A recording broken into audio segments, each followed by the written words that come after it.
All right, hey guys, welcome. So today I'm gonna just I want to talk to you guys a little bit about my comparison of the state of the DCEU to the MCU.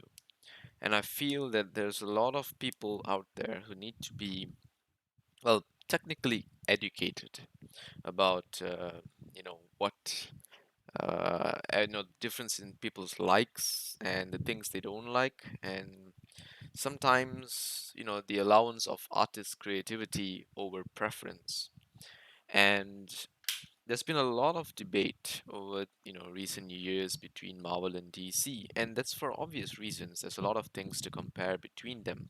They're both stories from comic book films, and they come originally from written comics drawn by comic artists, written by great authors, and they were initially made into cartoons, and then animated series, and eventually ended up on the big screen as feature films. And while there's a lot of things to compare them with, there's a lot of things that we can't really compare as well. And there are reasons for that. And it's not to do with the fact that they are comic book films. It is more so to do with the types of production companies that are in charge of them. So today I'm going to get into a little bit of speculation, which I don't really do much of in my channel. And I feel it was eventually the part that I had to get down into because there's a lot of theoretical things that are going on in the background of filmmaking. And I feel that I want to kind of put out my thoughts out there to ease this tension between the two sides of the DCEU and the MCU. While they both have pros and cons, I want us to look at the bigger picture, which is what they're trying to achieve based on what was told to them by their production companies and those in charge. And this is not necessarily reflecting on the product that we want to receive, nor is it reflecting on the wide variety of audience that we have, because you can never feed everyone the same thing. There's going to be a preference, and there's a difference between mainstream and niche complexities. So before I get into the nitty-gritty details, I want to just get into the Snyder Cut Reddit, which I've been very closely following and I'm a big fan of, and they've been doing a great job keeping things alive. And while the DC cinematic Reddit has been getting more and more accustomed to the fact that we are getting Justice League, Zack Snyder's Justice League, mind you, and they have been warming up to Zack Snyder over recent years. People have been more vocal about it. People have come to terms that he is an artist, and not everyone is going to understand art. And there are people who are developing a taste to that art, similar to how, like, if you were to give fine wine to a child, the child is going to spit it out and say, "Yuck! What the hell is that?" But if you were to give it to an adult or someone accustomed to drinking wine, they will find that there's a lot of unique things to it, and things that the child will not be able to understand. And there's so many other things out there to compare to. But why I'm giving you wine as a comparison is because of how the Justice League, uh, the Snyder Cut technically has aged over the years like fine wine, and it has refined itself a mass group of supporters who also have not all initially supported this movement or Zack Snyder, but have learned to kind of acquire the taste of the fine wine that is Zack Snyder's Justice League. So yeah, let me start off with this promo that I'm going to show you guys. So this was a Twitch advertisement that it was illegally came out. It was on Twitch. It was an ad, but I'm not sure whether they did it incorrectly. But the ad was displayed, and turns out that unlike the what do you call this? The the recent ads that Zack has been putting out for the members of the league. This is an ad of a villain, Darkseid. So here we go. So I'm going to keep it muted because audio is going to get me cancelled for whatever reason. I have to come up with a statement to claim it back every single time, and it's stupidly annoying. Just because your channel is small, they pick on you. So we get to see, first off, a shot of Darkseid with some of his people. I can actually reduce this to minimum speed because there's no music, so I don't really care. So we can initially see Darkseid sitting down in all his glory. He's holding what we call the Tinker pose, I believe, and we can see the Batman walking up in this nightmare sequence. The Flash looks amazing in his nightmare armor. This is very close to Injustice, which I'm really a fan of. So it's amazing. Then we get to see a shot of Darkseid just kind of sweeping through this army. This is probably the war that took place um, on Earth many centuries ago. Then we have Zeus firing lightning, but it looks like that's Ares because he has bull horns. So Ares is jumping into the air. Zeus and his son are fighting against Darkseid, and this is the young Darkseid, so he still Uxas, and there's a Poseidon as well coming in to fight. And this does seem like quite a battle that we really want to see on the big screen. Looks very 300-esque. Then we have Wonder Woman using her God-given powers to blast away what looks like Steppenwolf. And then here we have the Joker in the future in the Nightmare sequence showing us a card. Then we get our first shot of Deathstroke here, someone we didn't get to see in the promo early on. And then we also see Superman with what looks like Darkseid's hand on his shoulder, probably to get him to succumb to the anti-life equation. And then he's going nuts on Steppenwolf, and I'm not sure if this is before or after he succumbed to the anti-life equation, but it looks like he's firing at his horn or something like that. Unless it's similar to the lobotomy throwback from the animated series. Here we have Aquaman doing something, I'm not sure what it is. Cyborg is channeling his powers to the mother box. Here it looks like there's some kind of force field, or actually looks like some kind of explosion. Yeah, it looks like some kind of explosion is cracking the earth. Could be another preview of Darkseid converting another planet to his own, and maybe that's not Earth, but I could be wrong.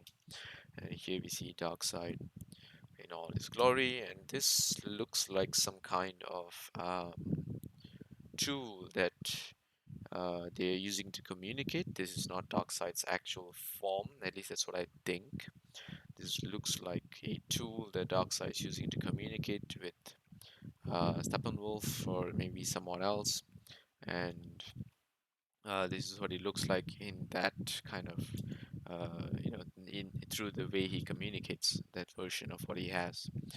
So yeah, really cool. We should be getting this, I think, supposedly next week. I'm not sure if we can make it this week. I think maybe this is due after all the heroes have been released. They're going to make one for the villains, which I think is really cool. But unfortunately, Twitch leaked this out. So anyway, at least we get to see something extra. So now the next thing I want to look at is this little post here by Captain Cormier, and what I like it, yes, how TF did WB not like this design, and yeah, this is what I'm going to get into in this particular discussion. So let's go through first what we have. We have the Marvel Comics covers, which I wanted to look at. So I've got a collection of some images of Marvel Comics covers from Google Images, and we can generally see the tone of what Marvel was going for in the early days. You can see this very mixed sort of tone to the comic covers, and that's because a lot of comic book authors back then didn't intend to draw these comics specifically for children or for the younger audience. They just wanted to draw comics because it brought out their imagination through colors. And mind you, there's a lot of black and white comics before that, and before color became so bright and cheerful. It was a little bit gritty, and the stories themselves were not necessarily as bright as the colors were. There was a lot of dangerous and dark stories in the MCU, sorry, in Marvel Comics, and it didn't really get carried to the MCU, and there are reasons for that. Now that we have looked at some of Marvel's comics, if you were to read some of these comics, a lot of stories are pretty dark as well. There's a lot of deaths. There's a lot of war, World War-esque stuff, because a lot of the comic book authors in the early days came from their experiences of World War. There's a lot of Punisher comics, Wolverine comics that are pretty dark.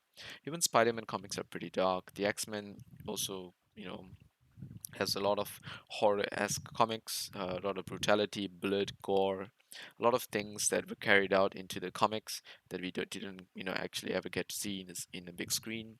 And you can see a lot of these weird depictions, a lot of non-canon stories.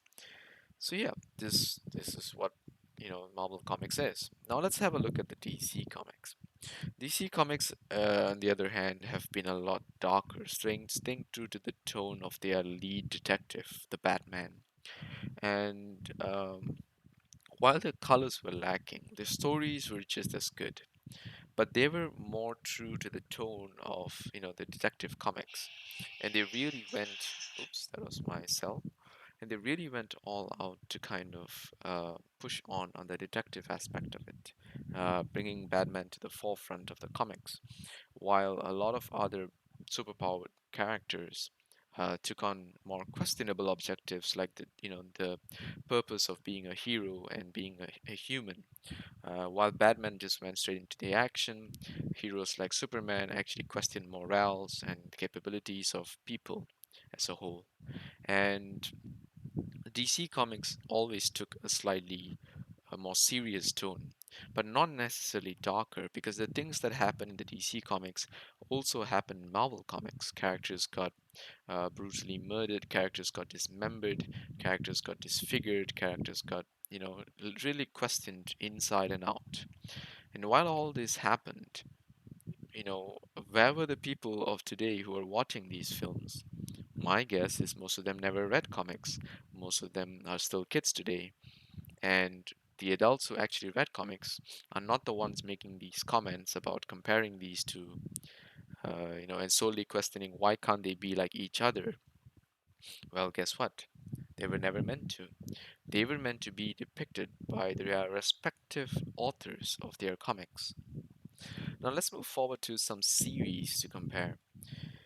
We have a lot of Avengers series that eventually showed up. And as you can see, the tone of the series turned out to be a lot more colorful, a lot more cheerful, a lot less blood and gore. That's not to say that there were not a little bit scarier, versions. The X-Men I felt were pretty serious, but despite that, they try to keep them more cheerful. What is the reason for that? Because they wanted these things to appeal to younger audiences. They wanted to sell these to kids because they found out that while comics appeal to a very niche group of audiences, the general public, the ones that seek the more, the mass media kind of influence, or rather the more mainstream audiences, they didn't look forward to comics. So the only people that actually liked these kind of stories were kids. And so they brought the tone of the TV series closer to child audiences, while there were some niche groups like this particular X-Men that did its own thing. So this was the tone of how the animated series came to be. You can also see the same for DC. They created a more colorful group of characters, they brought the tone down a little bit, and while there are a lot darker sequences, a lot more deeper stories in each and every one of them, the general films basically brought more appeal to the younger audiences, and that's the tone that they went with. And there were reasons for this. There were obvious reasons for this, and I'm going to come to it. And the primary reason for this is toys. So, I'm not just talking about the toys and figurines that you buy. There are so many other things. There's board games, there's card games, there's t-shirts, there's school bags, pencil boxes, footballs, shoes, you name it. Anything that they could put their logo on and sell as merchandise, they went to it.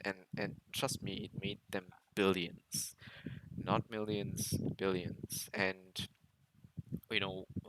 comparing them to the most successful merchandisers in the world, which are Pokemon, I feel that both Marvel and DC, being superhero, what do you call this, coming from superhero backgrounds, also kept up with the likes of Pokemon, with the likes of Hello Kitty, Digimon, all these other anime franchises, TV series, so many other things.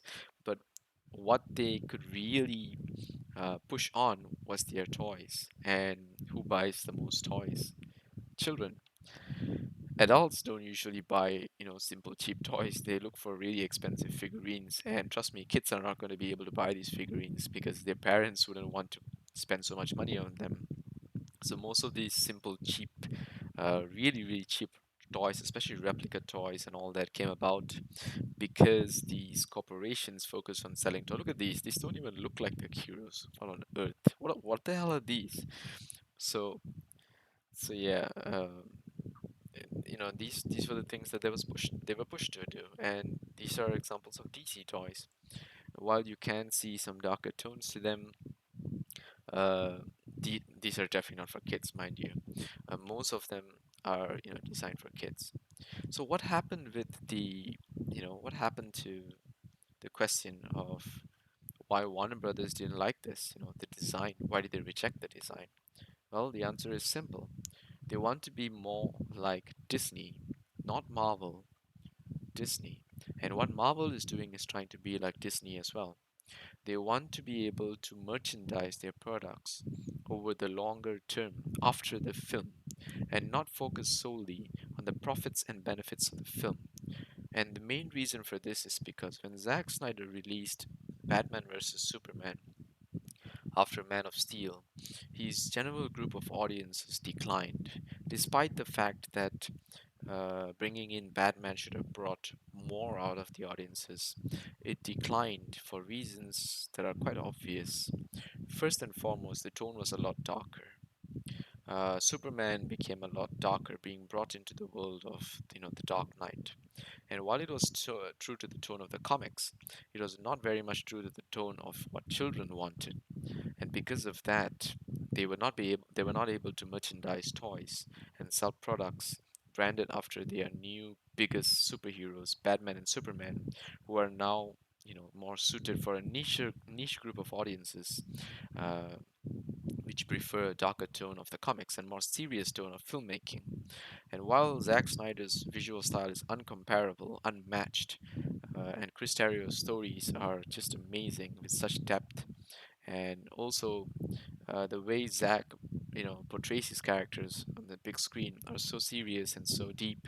It takes a while for you to actually want to understand the quality and design in his characters. Like not everyone can appreciate art, right? How many people, actually understand what true filmmaking art is? We don't. So we usually judge the biggest films by whatever's highest grossing, but that's not true. Highest grossing films are not the best films. They don't necessarily win any awards. They don't win the Oscars, they don't win Academy Awards and stuff like that. There are reasons for that. It's because they're not carried solely by the performances, the filmmaking, the artistry. They are more so carried by what general audiences like, and what everyone likes is not necessarily the best thing. And that is true for most things in the world. How many people can appreciate Da Vinci's art? You show a Mona Lisa painting to a child and tell them, "Oh, this is Mona Lisa. It's drawn by the greatest artist of his time, Leonardo da Vinci." And the child will be like, "Oh, but you know, that woman doesn't look that impressive. Like, what's so great about it?" They wouldn't understand. So similarly, we are starting to come up to the point where we have these divided group of audiences between DC and Marvel, but we also have this in between group who are like, I'm fine with either, but they gotta be good. And I sit in this group, right? But what I want to understand is why people aren't able to accept filmmakers the same way they can accept comic book artists, right? Because in comic books, there are so many types, and we accept all of them. There's good and bad comics, but every comic has, things people like and don't like. You don't have to be toxic about it. Like, hey, if you like the Dark Knight Rises, and you didn't like the Amazing Spider-Man, that's fine with me. I like the Amazing Spider-Man. I mean, of course, I like the Dark Knight Rises, but some people don't, to be fair. So similarly, this version of the DCEU is by Zack Snyder, and it is pure art. Sure, it is not mainstream, it is not designed for mass media, it is not designed to make toys for your kids. But hey, it is amazing, and a lot of people are starting to learn to like it, and these group are generally older audiences. While there are some younger group of people who actually like this, well, my kudos to you, my respect to you, because you can actually understand this. Seriously, at your age, I wouldn't be able to. At your age, this is the stuff that I look for, okay? This colorful things is what I look for. But as time goes on, eventually, you want to read more serious stuff. You want to get into more deeper stories. You want to get into, more niche things that only you like, that are more unique to your personality. And as time goes on, you realize that you can find them. And here we have it. And look at it in all its glory. This is going to be insane. And I can't wait for it. So that's it. I got my thoughts out there. Just wanted to know what you guys think. So thanks for the post, Captain Colmir, and also thanks to the rest of Reddit for coming up with all all these amazing posts. And thanks to Phantasmagica for this, for getting a copy of this leak, and to high quality movie clips for this post. But I really hope that we can all, keep our cool and wait for Zach to actually do his own posts. And, I don't know who messed it up on Twitch, but just, if we get it, it's out. Either way, we're gonna look at it in the next few days, so it's fine. But hopefully, nothing of the film gets leaked. So hold on to your horses, wait for the date, watch the film, and shut up about it. Let everyone watch it. Let them decide for themselves. Let them be their own adult. Let them figure their crap out. If they're not adults, hey, I suggest you be an adult. Watch it first before you let your kids watch it, before you let the younger audiences watch it, because the film is R-rated, I believe. So it is uh, better to be safe than sorry. So if you're an adult, watch it first before you let younger people watch it. Although I believe that there are a lot of younger audiences that are quite mature, so you should be able to decide whether they're mature or not before allowing them to watch it. And the way I feel it, it's going to be the greatest film of all time. That's that's pretty much what I think it's going to be.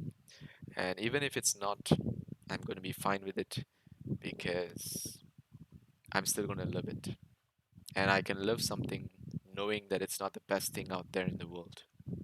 Yes, guys, you can do that. You can do that. Okay, you don't have to be a dick about it. So that's it. I hope I hope I get more MCU films like the Winter Soldier, honestly, and less like more like Infinity War maybe, but less like what the hell happened in Endgame, and less like WandaVision. Please, I don't want WandaVision anymore. Oh God, that series just made me question myself. I'd rather just go back and watch a better animated series. Seriously, there's no question. Adios, guys.